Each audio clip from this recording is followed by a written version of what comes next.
लेकिन आमिर, जब champions trophy में तो एक स्पिनर हमने शामिल किया, T20 के लिए 3-3 स्पिनर, यानी कि जब प्रेशर पड़ता है, बातें होती हैं, सिलेक्शन कमेटी दिमाग से नहीं सिलेक्शन। देखिए, एक चीज तो अच्छी है कि इन्होंने होलसेल चेंजेस नहीं की, नी जक रिएक्शन नहीं किया, 7 तब्दीलियां की हैं, 7 चेंजेस। लेकिन उसमें यह है कि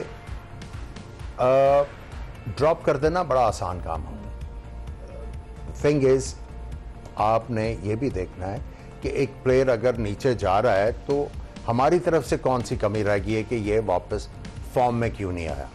देखिए, आपके शाहीन शाह अफरीदी का भी बायोमैकेनिकल फ्लॉ है, उनका जो है शोल्डर नहीं लगता, जिसकी वजह से उनकी पेस भी कम है। उसके बाद आपके जितने भी फास्ट बॉलर्स हैं, अभी जो आप बाकी वो जबरदस्त है उनके मुकाबले में। नहीं, अभी आपने जो वसीम जूनियर को रखा है वो भी स्लिंगर है, वो भी उसका राउंड आर्म है।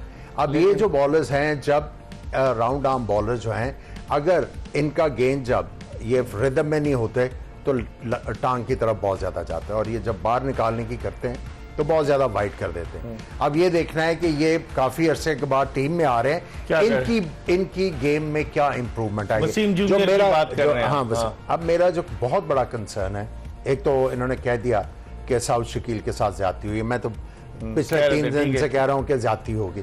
अब आपने जो T20 में प्लेयर्स रखे हैं, अगर मैं नाम देखूं, 1-2 प्लेयर्स हैं जो इनिंग्स को लेके चल सकते हैं, बाकी सारे डैशर्स हैं।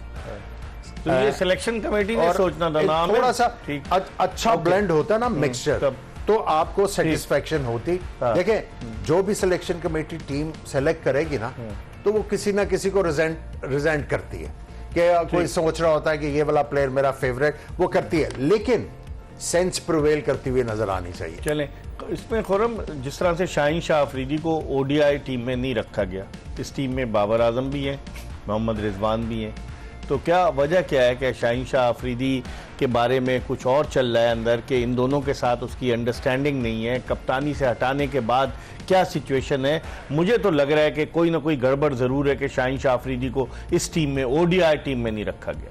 देखिए, वो आपको आ ही जाएगी आवाज़, इसमें कोई शक नहीं है, छुपती नहीं बातें, लीक हो जाती हैं और आ जाती है मार्केट में, किसका क्या मसला चल रहा है, किस रीज़न से बाहर हुआ, वो कौन सी जगह गलत बातें कर रहा था या एक्टिविटीज में था। न्यूजीलैंड में वो कामयाब नहीं हो सकता था जिस तरह का वो बॉलर है, वहां की विकेट्स हैं। देखें, आपका वाइड बॉल का तो बेहतरीन बॉलर है वो, तो उसको सडन T20 से बाहर करना, वनडे से बाहर करना समझ नहीं आया। या तो इसके पीछे ये लॉजिक हो सकती है कि इसकी जगह हम नया देख रहे हैं, और ये बात उन्होंने बोली नहीं, तो अब सॉलिड मोहम्मद अली आ गया, नया है कोई मोहम्मद अली। देखें, Mohammad Ali domestic season player है, और उसको कहीं ना कहीं मैं एक्सपेक्ट कर रहा था काशिफ को, मैं उसको खेला हूं, उसको एक टेस्ट भी खिला दिया इन्होंने काशिफ अली को। काशिफ अली बेसिकली जिस जगह टेस्ट मैच खेले वहां तो जो मेन भी खेल रहे थे वो भी 1-2-5 ओवर, मगर ये कंडीशन में काशिफ अली मैंने देखा है उसको जरा सी कंडीशंस मिलती है ना, जैसे मीर हमजा हो गया,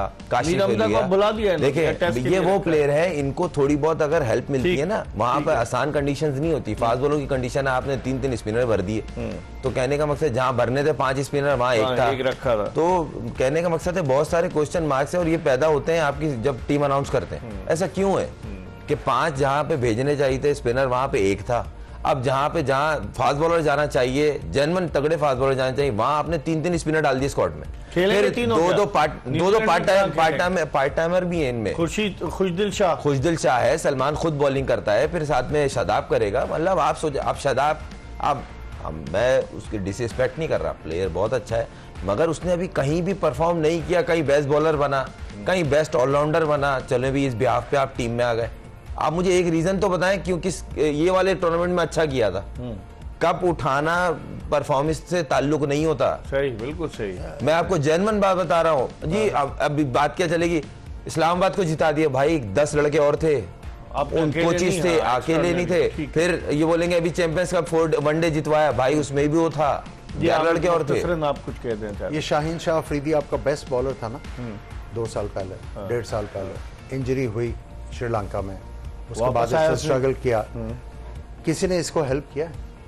तो अजहर महमूद क्या कर रहे थे? सवाल ये पैदा होता है। मैं वही कह रहा हूँ, अजहर महमूद और इन सबको, अब देखें हसनैन जिम्बाब्वे टूर पे गया, साउथ अफ्रीका गया, फिर यहाँ पे भी ऑस्ट्रेलिया टीम भी में गया कैरी हुआ। था। ठीक है, अब आप मुझे ये बताएं कि थोड़ी सी तो बेहतरी आपको किसी प्लेयर में नजर आनी चाहिए। देखिए इन सबको अब जो है they have to work hard and show for it, वरना आप इनकी जगह, मैं समझता हूं कि अगर आप इनकी जगह पे दिहाड़ी पे लोग रख लें वो सस्ता भी पड़ेगा। ये कहना है ना, शाबाश इंशाल्लाह वो पाउंड्स में या डॉलर्स में देनी पड़ेगी, तो वो दिहाड़ी। सस्ता पड़ेगा। यहाँ तो फिर मजदूर 1000 रुपए लेता है। अगर आपको यही चीजें नजर आनी है कि आपने प्लेयर को एक्स कर दिया। ठीक है, चलते एक जुमले में बताइए, दस्तखत जो किए टीम पर किसने किए और जिम्मेदारी कौन कबूल करेगा? मैं यही कहना चाह रहा हूं कि अब चेयरमैन साहब 2 टीमों पे दस्तखत कर चुके थे। नहीं, इन्होंने अब इनके दस्तखत हैं टीमों के ऊपर, ही अग्रीज। अब मैं समझता हूं कि इनको भी अपने इर्द गिर्द जो है ना, अब थोड़े से वो जो थोड़े बहुत क्रिकेटर्स हैं जिनको समझ है उनको साथ मिलाना पड़ेगा ताकि ये क्वेश्चन कर सकें। और हमने बात की ऑस्ट्रेलिया और इंडिया के सेमीफाइनल के हवाले से, फिर हमने थोड़ी सी बात की जो साउथ अफ्रीका का और न्यूजीलैंड का, और इस पे बात करेंगे। लेकिन आखिर इस सिलेक्शन कमेटी ने, आमिर आप मुझे बताएं कि ये टीम पाकिस्तान को रिप्रेजेंट करती है, पाकिस्तान के सब जिलाली परचम की सरबुलंदी के लिए खिलाड़ी खेलते हैं। क्या इस तरीके से आप बलूचिस्तान और सिंध के खिलाड़ियों को नजरअंदाज करेंगे? ये ज्यादती नहीं है? मैं एग्जाम्पल देता हूं। बात सिंध, बलूचिस्तान और सबकी नहीं, ये पाकिस्तान की। हाँ, तो फिर ठीक है, इसमें यह है कि मैंने पिछले 2 दिन से कह रहा हूं कि सऊद शकील के लिए आप बोल रहे हैं, ड्रॉप ठीक है, करना जो है ज़्यादती होगी। देखिए, मैं इसलिए इसको बार बार कह रहा हूं, आपने उसको एक मैच में ओपन करवाया, उसका अपना नंबर नहीं है। ठीक है, उसका वो टेस्ट मैचेस में नीचे बैटिंग करता है, आपने उसको 1 डाउन भी करवाया और उसने स्कोर किया है अगेंस्ट इंडिया, उसने स्कोर किया।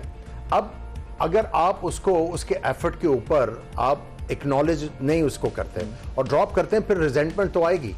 हसीबुल्लाह के बारे में क्या कहेंगे, जो विकेट कीपर बेहतरीन, देखिए उसको दौरों पे ले गए आप साथ। देखिए, मैं फिर हारिस कहां से आ गया? आपको कल भी मैंने कहा था कि जब आप एक मैच के बाद किसी को ड्रॉप करेंगे, जो नया आने वाला भी है ना, जब वो अंदर वो बैटिंग या बॉलिंग करने जा रहा होगा, उसकी टांगें कांप रही होंगी कि यार खुदा ना खास्ता अगर मैं जल्दी आउट हो गया मैं भी बाहर। ठीक, बॉलर जो है वो कॉन्फिडेंस से नहीं बॉल करेगा, ये नेगेटिविटी लेके आता है। खुर्रम, आपने प्लेयर के साथ परसिस्ट करना है, अगर आपने उसको सिलेक्ट किया उसको फेयर नंबर ऑफ चांसेस दें। खुर्रम, देखें जिस तरह से ज्यादती हुई, शाहनवाज दहानी वो बिल्कुल ही आउट हो गया, चले उसकी जो फिटनेस जो भी मसला है। हसनैन जो बेस्ट बॉलर हुआ, जिसको गाड़ी मिली, उसको दौरे पे खिला के सैया की तरह एक मैच खिलाया, एक नहीं खिलाया, लेकर आ गए, फिर एक मैच खिला के उसको बाहर कर दिया। इसी तरीके से हसीबुल्लाह, उसको टूर कराया, पहले न्यूजीलैंड का टूर कराया, शाहीन शाह अफरीदी की कप्तानी में, रिजवान मौजूद थे, उसको रोलिंग स्टोन बनाया, उसको इधर उधर खिलाया, बोला अनफिट है, उसने 100 कर दिए कायजम ट्रॉफी में, और ये कह रहे थे अनफिट है, और उसने और उसको बाहर कर दिया। बहुत सारे इस तरह, सऊद शकील की एग्जांपल है, बहुत सारे ऐसे प्लेयर्स हैं जो डिजर्विंग है, उनको क्यों बाहर करते हैं ये लोग? नहीं, देखें ये वाले जो टूर है ना, आप इसमें चेंज कर, भाई टीम बनती कैसे?